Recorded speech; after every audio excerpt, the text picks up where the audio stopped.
പാകിസ്ഥാൻ സൈന്യത്തിന് നേരെ കടുത്ത ആക്രമണമാണ് വിഘടനവാദി ഗ്രൂപ്പായ ബലൂചിസ്ഥാൻ ലിബറേഷൻ ആർമി ഇപ്പോൾ നടത്തുന്നത്. കഴിഞ്ഞ 8 ദിവസത്തിനിടെ ബലൂചിസ്ഥാൻ 22 ആക്രമണങ്ങൾ നടത്തിയെന്നും 26 പാകിസ്ഥാൻ സൈനികരെ വധിച്ചെന്നും സംഘടന അവകാശപ്പെട്ടു. പാകിസ്ഥാനിൽ നിന്ന് ബലൂചിസ്ഥാന് സ്വാതന്ത്ര്യം ലഭിക്കുന്നവരെ സായുധ പോരാട്ടം തുടരുമെന്നും സംഘടന പുറത്തിറക്കിയ ഒരു പ്രസ്താവനയിൽ പറയുന്നുണ്ട്. ഏകദേശം 1 ലക്ഷത്തോളം സജീവ അംഗങ്ങൾ ബലൂച്ച് സൈന്യത്തിനുണ്ടെന്നും ഇവർക്ക് ജനങ്ങളുടെ പൂർണ്ണ പിന്തുണയുമുണ്ടെന്നും ബലൂച്ച് നേതാവ് മിർയാർ ബലൂച്ച് പറഞ്ഞു. ഗറില്ല യുദ്ധമുറകളിലും തെരുവ് യുദ്ധങ്ങളിലും പരിശീലനം ലഭിച്ചവരാണിവർ. പാകിസ്ഥാന്റെ സൈനിക പോസ്റ്റുകൾ ആക്രമിച്ചും സൈനികരെ തടവിലാക്കിയും അവരിൽ നിന്നും പിടിച്ചെടുത്ത ആയുധങ്ങളാണ് പ്രധാനമായും ഉപയോഗിക്കുന്നതെന്നും അദ്ദേഹം പറയും. 2025 മുതൽ ബലൂചിസ്ഥാനിൽ അക്രമ സംഭവങ്ങൾ വർദ്ധിച്ചു വരുന്നതായാണ് റിപ്പോർട്ടുകൾ. പാകിസ്ഥാൻ ഇൻസ്റ്റിറ്റ്യൂട്ട് ഫോർ പീസ് സ്റ്റഡീസിന്റെ കണക്കനുസരിച്ച് കഴിഞ്ഞ വർഷം മാത്രം ബലൂചിസ്ഥാനിൽ 254 ആക്രമണങ്ങളിലായി 1026 പേർ കൊല്ലപ്പെട്ടിട്ടുണ്ട്. എന്നാൽ 1060 പാകിസ്ഥാൻ സൈനികരെ തങ്ങൾ കൊലപ്പെടുത്തി എന്നാണ് BLA അവകാശപ്പെടുന്നത്. ബലൂചിസ്ഥാന്റെ 85% ഭൂപ്രദേശവും നിലവിൽ തങ്ങളുടെ നിയന്ത്രണത്തിലാണെന്നും BLA പറയുന്നുണ്ട്. ബലൂചിസ്ഥാൻ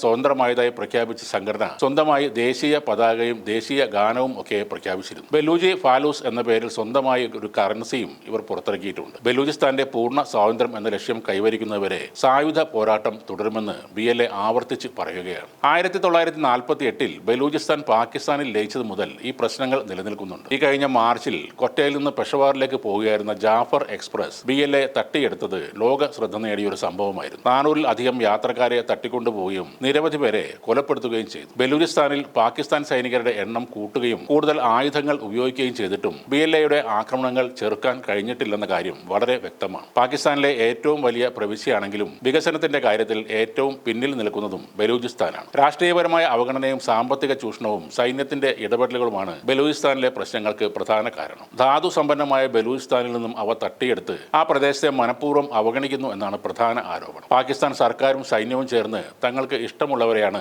ഈ പ്രവിശ്യ സർക്കാരിൽ നിയമിക്കുന്നത്. പഞ്ചാബികളുടെയും ചൈനക്കാരുടെയും ആധിപത്യത്തിനെതിരെ കൂടിയാണ് ബലൂച്ചികളുടെ പോരാട്ടം. ഇവർക്ക് സാധാരണക്കാരുടെയും സ്ത്രീകളുടെയും വരെ പിന്തുണ ലഭിക്കുന്നതും ശ്രദ്ധേയമായ കാര്യമാണ്. ബലൂചിസ്ഥാൻ പാകിസ്ഥാന് വലിയ തലവേദനയും ഭീഷണിയുമാണ് ഇപ്പോൾ സൃഷ്ടിക്കുന്നത്. ബലൂചിസ്ഥാനിലെ പ്രശ്നങ്ങൾക്ക് പുറത്തുനിന്ന് സഹായം ലഭിക്കുന്നുണ്ടെന്നാണ് പാകിസ്ഥാന്റെ ആരോപണം. ഇന്ത്യയും അഫ്ഗാനിസ്ഥാനുമാണ് ബലൂചിസ്ഥാനിലെ ആർമിക്ക് സഹായം നൽകുന്നതെന്നാണ് പാക് സൈന്യം പറയുന്നത്. ഇന്ത്യയാണ് BLAക്ക് പിന്നിലെ പ്രധാന ശക്തിയെന്നും പാകിസ്ഥാൻ വിശ്വസിക്കുന്നു. എന്നാൽ ഈ ആരോപണമെല്ലാം നിഷേധിക്കുന്ന ഇന്ത്യ ബലൂചിസ്ഥാനിലെ പ്രശ്നങ്ങളിൽ തങ്ങൾക്ക് യാതൊരു പങ്കുമില്ലെന്ന് ആവർത്തിച്ച് പറയുന്നുമുണ്ട്.